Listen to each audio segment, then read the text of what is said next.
محترم ناظرین، السلام علیکم ورحمۃ اللہ۔ جیسا کہ آج ہم سرزمین کلکتہ پر موجود ہے اور ہمارے ساتھ مولانا سید عباس نقوی صاحب موجود ہے، جو کہ انجمن غلامان اہل بیت کی جانب سے 5 دن کا خمسۂ مجالس کا انعقاد کیا گیا ہے، اور اس مجلس کو خطاب فرما رہے ہیں عالی جناب مولانا سید عباس نقوی صاحب۔ السلام علیکم ورحمۃ اللہ۔ وعلیکم السلام۔ میں بہت شکر گزار ہوں جناب کہ آپ نے ہمیں اپنا قیمتی وقت دیا، ہمارے اس ایپیسوڈ میں آپ آئے۔ نہیں، یہ میرے لیے بھی خوش قسمتی ہے کہ بہرحال آپ کے ناظرین تک میرے خیالات پہنچے آپ کے ذریعے سے۔ جناب سب سے پہلے آپ ہمیں اپنے اس سفر کے بارے میں بتائیں، جو سفر ایک عام انسان سے جو مولانا تک کا جو آپ کا سفر ہوا، تو اس سفر کے بارے میں آپ ہمیں بتائیں کچھ۔ دراصل میں بیسیکلی انگلش کا اسٹوڈنٹ رہا ہوں، میں سائنس کا اسٹوڈنٹ رہا ہوں، اور میں آپ کو بتاؤں کہ میں گزیٹڈ آفیسر رہا ہوں، میڈیکل لائن سے میں ریلیٹڈ تھا۔ یو پی ہیلتھ سروسز میں نے سروسز دی ہیں اپنی، WHO سے رہا ہوں میں ریلیٹڈ۔ یہ جو میرا مذہبی سلسلہ ہے جی، یہ بچپن سے میری والدہ مرحومہ کی تاکید تھی کہ مطلب جن حالات میں بھی رہو ذکر امام حسین علیہ السلام سے لگنا رہنا، تو اس سلسلے کو بہرحال ان کی تاکید پر ہمیشہ قائم رکھا، اور اس جدید تعلیم کے ساتھ ساتھ میں نے نوگاواں کے جہاں تو یہ تبلیغ ہے، اس سے بھی میں نے تعلیم حاصل کی، اور بہرحال یعنی اس جدید تعلیم کے ساتھ ساتھ میں نے یہ دینی تعلیم کا سلسلہ تھوڑا سا جو بھی مجھ سے ہوا ہے وہ رکھا ہے، اور خطابت کے ذریعے سے میں خدمات اعضاء اور خدمات دین انجام دے رہا ہوں۔ بہرحال یہ سلسلہ میرا ہے، میرے شروع سے رہا ہے۔ جیسا کہ جناب آپ ابھی ہمارے سرزمین کولکتہ، جسے چھوٹا لکھنؤ بھی کہا جاتا ہے، ہمارے مڈیا برج میں آپ مجلس خطاب فرما رہے ہیں، تو ہمیں آپ وہ بتائیں کہ یہاں کے مومین جو ہے ان سے آپ کا کیسا تعلق ہے، اور انجمن غلامان اہل بیت جو کہ ہماری ایک مشہور و معروف انجمن کولکتہ کی انگاروں کا ماتم جو ہے ہمارے انجمن غلامان اہل بیت کی جانب سے ہوتا ہے، اور اس مجلس کو آپ خطاب فرما رہے ہیں، تو اس کے بارے میں ہمیں کچھ تفصیلات سے بتائیں۔ دیکھیے، کلکتہ جو ہے وہ صرف ہندوستان میں نہیں بلکہ عالمی نقشے کے اوپر یہ زمین پہچانی جاتی ہے، اپنی ہسٹری کی وجہ سے بھی، اور ہماری شیعت کے حساب سے بھی عالمی پیمانے کے اوپر اس کی ایک پہچان ہے۔ بے شک۔ اس کی وجہ یہ کہ یہاں کی عزاداری جو ہے، جس طرح سے آپ نے کہا کہ لکھنؤ اور منی لکھنؤ کہا جاتا ہے، جی، تو جو لکھنؤ کے نوابین تھے ان کی خدمات یہاں پر بھی رہی ہیں، بے شک۔ اور جو آج ہم عزاداری جس پیمانے پر دیکھ رہے ہیں اس کے پیچھے ان سب کی خدمات ہیں نوابین اودھ کی۔ جی، اور وہی وجہ ہے کہ یہاں مومنین کے اندر وہی جذبہ اور وہی جوش، اور تو میں بہت پہلے جب تقریباً 20 یا 25 سال اور پیچھے چلے جائیں اگر آپ، جی، تو میں یہاں آتا تھا لشکری تالاب وغیرہ میں نے اشراف بھی پڑھا ہے، ابھی مناروں بھی پڑھا ہے۔ پھر اس کے بعد میں جب میں انگلینڈ اور یورپ جانے لگا ایام اعزاں میں، تو اس کے بعد سے وہ سلسلہ منقطع ہو گیا تھا۔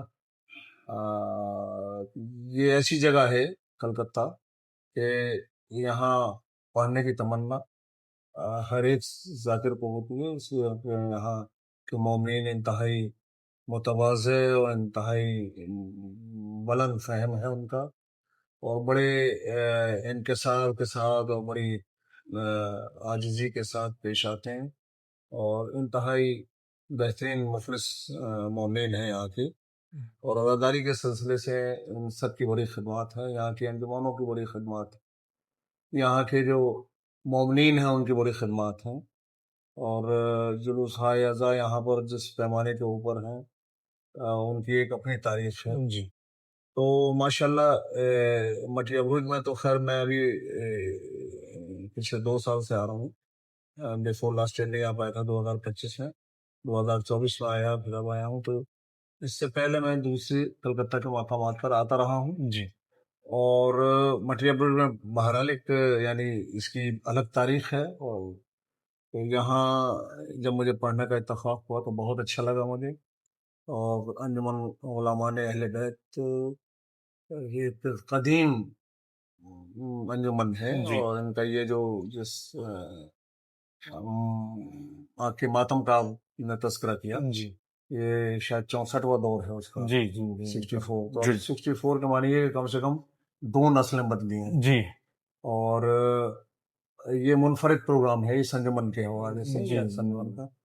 اور اس کو برقرار رکھنا اور مستقل طور کے اوپر اس کو اس پیمانے کے اوپر لے کے آنا اس میں تمام حضرات کی یعنی ظاہر ہے کہ جیسا کہ میں بتا رہا ہوں کہ جن لوگوں نے قائم کیا ہوگا اور اس کے بعد میں پھر وہ دوسرے لوگوں کے ہاتھ میں آیا اور اب یہ دوسری تو یہ سب لوگوں نے محنت کر کے اس مقام کے اوپر پہنچایا کہ پورے بنگال کا یہ ایک منفرد پروگرام ہے. جی اور ماشاءاللہ بڑے اچھے سامعین ہیں. اور جو خمسہ ہے اس کے اندر مومنین مسلسل شرکت کر رہے ہیں اور بہت ہی اعلیٰ ذوق ہے. اور جشن سماعت جو ہے وہ بہترین ہے. مولا سب پہ سلامت رکھیں اور سب کی توفیقات میں اضافہ فرمائیں.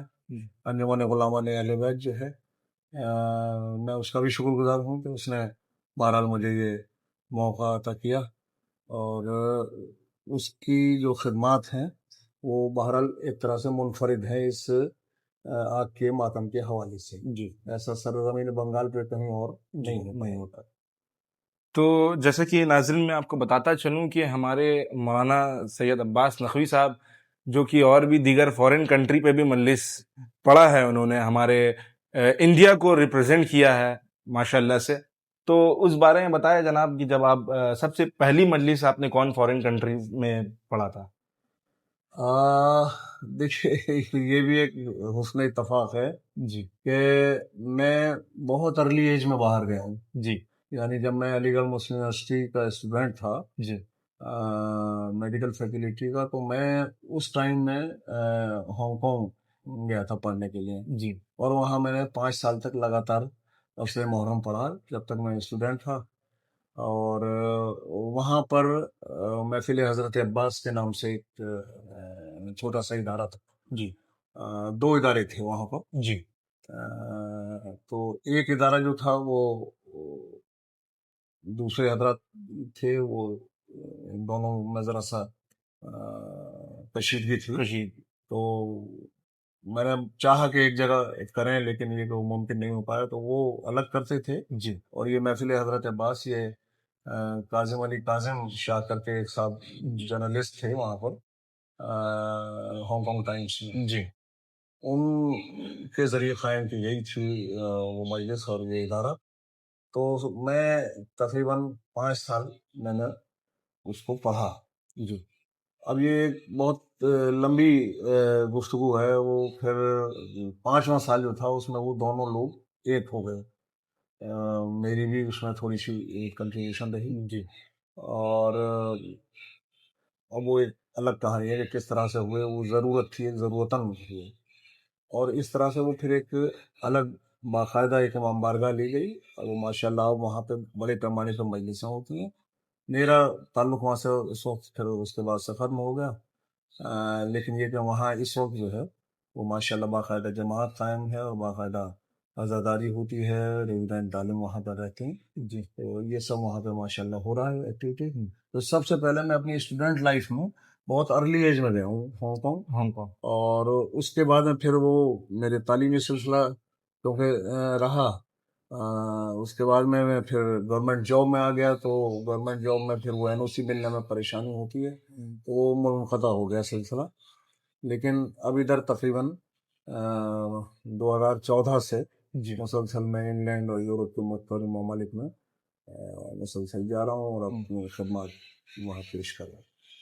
تو وہ کیا کیفیت ہوتی ہے مطلب ایک انڈیا کو ریپرزینٹ کرنا اس انگلینڈ جیسے یو کے جیسے کنٹری پہ کیسا لگتا ہے؟ وہاں کے مومن مطلب کیسے ہیں؟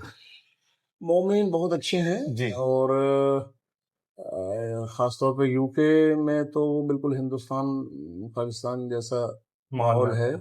اردو کافی ہے وہاں جی اور جو مومنین ہیں وہ بھی بہت زیادہ فاصلے سے نہیں رہتے. جو امام بارگاہیں ہیں جی ان کے آس پاس میں ہی سب لوگ رہتے ہیں, تو وہ کمیونٹی وہاں پہ ملی جلی ہے قریب قریب میں.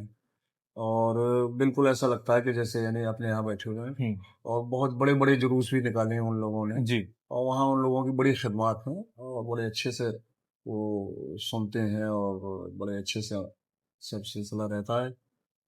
ہندوستان کے بہت سارے خطبہ اور علماء وہاں پہنچتے ہیں یو کے میں, تو بڑا اچھا ماحول ہے. اور یو کے میں خاص لندن میں بہت سارے ادارے ہیں, بلکہ صحیح پوچھیں تو وہاں جو عزاداری قائم ہوئی ہے وہ ہمارے ہندوستانی جو ہیں انہی کے ذریعے سے ہوئی ہے. نواب صاحب محمود آباد انہوں نے وہاں سب سے پہلے محمدی ٹرسٹ قائم کیا تھا جی, اور وہاں مجلس قائم کی تھی. مجھے بھی وہاں پر پڑھنے کا شرف حاصل ہوا ہے محمدی ٹرسٹ میں. اور اس کے بعد میں ماشاءاللہ اب تو بہت اعلیٰ پیمانے کے اوپر پورے یو کے اندر اداکاری کرتی ہے. تو بڑا اچھا لگتا ہے وہاں پہ پڑھنے کے بعد میں, اور وہاں اپنے ملک کو بھی ریپرزینٹ کرتے ہیں ہم لوگ اور اپنی کمیونٹی کو بھی ریپرزینٹ کرتے ہیں. اور بہرحال بہت ساری چیزیں ان لوگوں سے ہمیں ملتی ہیں, بہت ساری چیزیں ہمیں ان سے ملتی ہیں. تو ایک اچھا ماحول ہوتا ہے اور بڑا یادگار ماحول ہوتا ہے. میں بہت شکر گزار ہوں مولانا سید عباس نقوی صاحب کا, جنہوں نے ہمیں اپنا قیمتی وقت دیا اور ہمارے اس پوڈ کاسٹ سے جڑے. پھر ملاقات کرتے ہیں ناظرین ایک اگلے ایپیسوڈ کے ساتھ اور ایک نئے گیسٹ کے ساتھ. خدا حافظ.